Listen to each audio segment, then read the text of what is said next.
Jérôme Attal est un écrivain multicréatif qui a signé près de 15 romans, une trentaine de nouvelles, de poésie, des films pour Arte, mais aussi des paroles de chansons pour des artistes comme Johnny Hallyday ou Vanessa Paradis. Tout récemment, il a publié un roman, La petite sonneuse de cloche, chez Robert Laffont, et un récit, J'aurais voulu être un Beatles, chez Le Mot et le Reste.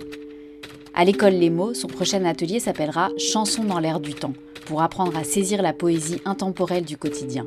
Il nous en dit déjà quelques mots. Vraiment, le terme atelier va être hyper important parce qu'on va essayer tous ensemble de prendre le matériel qu'on a tous les jours, qu'on trimballe avec soi, que ce soit des souvenirs, des émotions au quotidien, des passages comme ça dans la rue, des choses qu'on entend qui peuvent nous inspirer ou qui peuvent nous heurter ou nous donner matière à créer. Et de tout ça, on va essayer de faire des poèmes en prose, de faire des petits haïkus.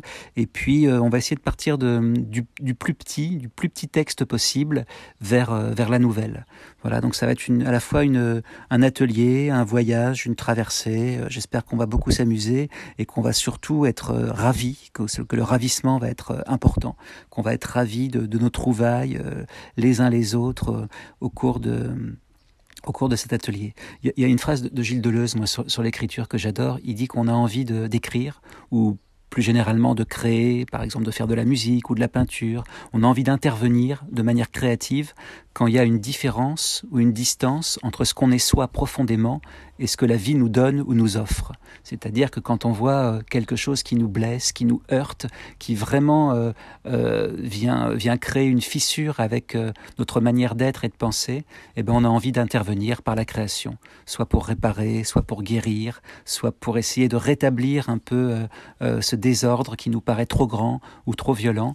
Et voilà, j'adore cette idée et j'espère que dans les idées qu'on aura, dans les trouvailles qu'on fera autour des mots, on arrivera à réparer les petites montagnes russes du quotidien. Voilà, tout ce qui nous éprouve, tout ce qui nous enchante aussi, et d'en faire quelque chose de positif et de créatif. Donc je vous donne rendez-vous le plus vite possible à l'école pour commencer. J'ai vraiment hâte qu'on commence ce travail de création autour des mots. Machinalement, mon crayon, je mâchonne quelques mots à la gomme. Je griffonne, aussi vierge que moi est ma feuille de papier, plus blanche que le blanc en machine lavée. Je n'ai pas assez de passer pour dépasser 3 lignes. Est-ce parce que rien ne me mine, que rien de bon ne sort de cette mine?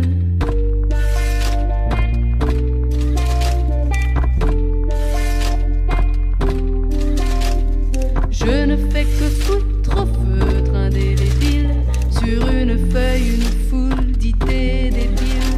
J'en ai marre de cette mare couleur d'encre de Chine qui coule sur ma feuille, mais je coule, j'emmagasine 100 fois qu'à coups de pelle je creuse ma cervelle. Je crois que mon sang-froid